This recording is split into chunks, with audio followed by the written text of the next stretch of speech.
السليبرتيز حبايب قلبي. لو قدامكم فرصه ان انتوا تركبوا العربيه اللي وراكم دي اس او 6 من سو ايست، تختاري 3 يركبوا معاكي من ال6 دول، تختاروا مين؟ انا هاخد اسر عشان حاسه ان هو جدع، لو حصل لي مشكله ممكن يقف جنبي. لا سماحه. الحلوه دي اسمها ايه؟ حبيبه قلبي. دي جميله. احمد عز اكي وش. احمد عز كده كده. ماشي. احمد عز. فتح احلامي. احمد عز. احمد عز طبعا. حاسه دينا الشربيني هتبقى فاني. دينا الشربيني طبعا.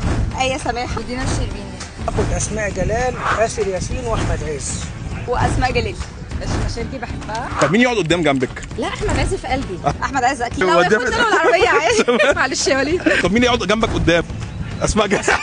هو هيركب ورا ويركب احمد عز جنبي. هو هيركب جنب شيرين وآية. في النص ده. وانا ورا ماشي. طيب لو في ظرف حصل، حد من قرايبكم مامتكم قال لك هنركب معاكم وهتضطروا تنزلوا حد، اضحي بمين؟ بسيب واحد. اسيب احمد عز. نزل مين؟ سوري يا جيهان. هنضحي بمين؟ بشاهد. هنضحي باحمد عز. انا هضحي باسماء جلال. مين اللي هتضحوا بيه؟ كنا واخدينها معانا كده خلاص.